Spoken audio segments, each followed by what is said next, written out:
আগামী মাসে 9, 11, 14 অর্থাৎ জুন মাসের এই 3টা ডেটে বাংলাদেশ দল অস্ট্রেলিয়ার মুখোমুখি হবে ওয়ানডে সিরিজে। টি-20-র আলাপটা পরে করব, সেটা পরে চট্টগ্রামে অনুষ্ঠিত হবে। হোম অফ ক্রিকেটে যে ওডিআই সিরিজটা শুরু হবে, সেই সিরিজে বাংলাদেশ যদি ভালো কিছু করে ফেলে এবং সেই করার সম্ভাবনা প্রবল, এটা বাংলাদেশের ওয়ানডে ফরম্যাটের সাফল্যের ইতিহাসে আমার কাছে মনে হয় যে কোনো প্রিভিয়াস অ্যাচিভমেন্টকে ছাড়িয়ে যাবে।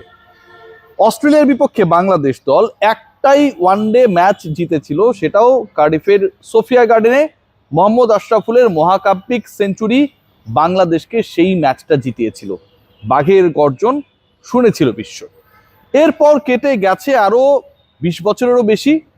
অস্ট্রেলিয়া অলমোস্ট তাদের ফুল পাওয়ার টিম নিয়ে বাংলাদেশে আসছে এবং এই পাওয়ারফুল টিমের এগেনস্টে বাংলাদেশ যখন মাঠে নামবে, তার আগে সবশেষ 3টা ওডিআই সিরিজে বাংলাদেশ জয়ী।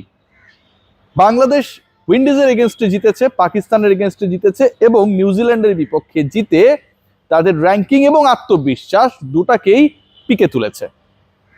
অস্ট্রেলিয়ার বিপক্ষে বাংলাদেশ কেমন করবে? কন্টেস্ট হবে। বাংলাদেশ জেতার সম্ভাবনা যথেষ্ট রয়েছে প্রিভিয়াস যে কোনো সময়ের থেকে। তার থেকে বেশি আলোচনায় যে বাংলাদেশের 11, বাংলাদেশের স্কোয়াড কেমন হবে। সবশেষ 3 সিরিজে জিতলেও বাংলাদেশের কয়েকটা পার্টিকুলার জায়গায় যথেষ্ট প্রবলেম রয়েছে, যেগুলো সলভ করার চেষ্টা রয়েছে এবং সেই সলভ করার চেষ্টায় এখন পর্যন্ত টিম ম্যানেজমেন্ট সফল হয় নাই। যখন এই সমাধানের চেষ্টা, ঠিক সেই সমাধানের আগ মুহূর্তে বাংলাদেশ দল নতুন একটা সমস্যায় পড়েছে। অ্যান্ড ভেরি ট্রু, সেই সমস্যাটা হচ্ছে নিজেদের মধ্যে। জাতীয় দলের যে ক্রিকেটাররা রয়েছে, যারা ডিসিশন মেকিং এর সাথে জড়িত, জাতীয় দলের ম্যানেজমেন্টের সাথে যারা রয়েছে, যারা কোচিং এ রয়েছে, এই পুরো গ্রুপটার মধ্যে একটা অস্পষ্টতা তৈরি হয়েছে, একটা বিভ্রান্তি তৈরি হয়েছে। কিছু ক্রিকেটার তাদের ব্যাটিং পজিশন চেঞ্জ করা নিয়ে অসন্তুষ্ট হয়েছে, আবার কেউ কেউ যে কোনো প্রয়োজনে, দলের প্রয়োজনে যে কোনো পজিশনে ব্যাট করতে চায়।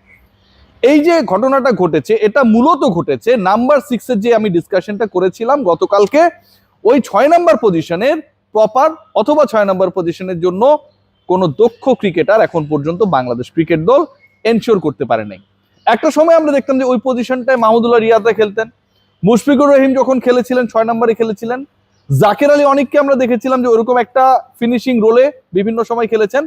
বাট এই 3 জন ক্রিকেটার, জাকের, মুশফিক, মাহমুদুল্লাহ, তারা যখন ওয়ানডে দলের বাইরে অথবা কেউ কেউ খেলছেন না অথবা কেউ কেউ অবসর নিয়েছেন, নাম্বার 6-এর রিপ্লেসমেন্ট বাংলাদেশ দল পায় নাই এবং এই ক্রাইসিসটা এমন পর্যায়ে চলে গেছে, জাতীয় দলে যেই ক্রিকেটাররা খেলেন, যারা পারফর্মার, যারা লিডারশিপ রোলে রয়েছে, লিডারশিপ মানে শুধু মাঠের লিডারশিপ না, রান করার লিডারশিপ, দায়িত্বের লিডারশিপ, পারফরমেন্সের লিডারশিপ, তাদের মধ্যে একটা ক্যাচার লেগে গেছে, অস্পষ্টতা তৈরি হয়েছে, বিভেদ তৈরি হয়েছে। এবং সেই বিভেদ মেটানোর জন্য নাম্বার 6-এর সলিউশন হাবিবুল বাশার সুমনের সিলেকশন প্যানেল খোঁজার চেষ্টা এবং সেখানটায় এমন একজন ক্রিকেটার, যেটা আপনারা ট্যাগ লাইনেই দেখছেন, আলোচনায় রয়েছে, যেই ক্রিকেটার এই মুহূর্তে চলমান ঢাকা প্রিমিয়ার লিগে একটা দলের নেতৃত্বে রয়েছেন, ক্যাপ্টেন্সি করছেন, যিনি একটা সেঞ্চুরি করেছেন, অর্ধশতকও রয়েছে, টোটাল 267 রান করেছেন, স্ট্রাইক রেট যেটা বলি 129, মানে 130-এর মতো, প্রতি 100 বল খেলে তিনি 130-এর কাছাকাছি রান করছেন এবং এভারেজ সেটা হচ্ছে 89।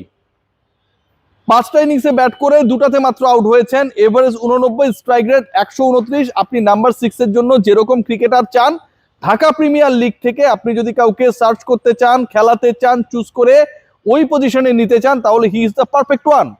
একই সাথে আপনার কাছে এই প্রশ্ন জাগতে পারে যে এরকম একজন ক্রিকেটার অনেককেই ডোমেস্টিক ক্রিকেটে ভালো করতে দেখি, but end of the day তারা ন্যাশনাল টিমে নতুন হবার কারণে, ন্যাশনাল টিমের পরিবেশ না বোঝার কারণে আসলে ওই পারফরমেন্সের রিপিটেশনটা করতে পারে না। সেই ক্ষেত্রে ওই ক্রিকেটারের ঝুলিতে রয়েছে ইন্টারন্যাশনাল ক্রিকেট খেলার এক্সপেরিয়েন্স।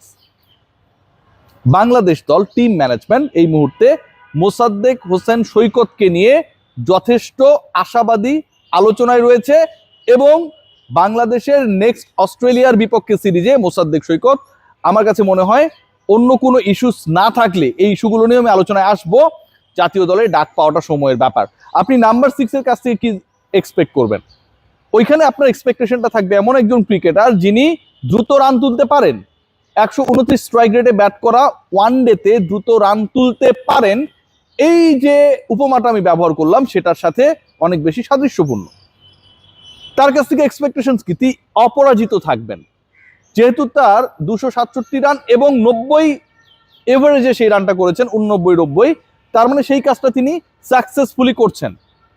ধরেন আপনি ওই পজিশনে কাউকে খেলাবেন, কিন্তু আপনার রান গেটারদের মধ্যে যারা রয়েছে, আলোচনায় যারা রয়েছে, তারা এই ডোমেস্টিক ক্রিকেটে ব্যাট করেছে 3-4-এ, আপনি নিশ্চয়ই তাকে 6-এর জন্য চুজ করবেন না। মোসাদ্দেক সৈকত আবাহনীর হয়ে ওই লোয়ার মিডল অর্ডার পজিশনটাতেই ব্যাট করছেন।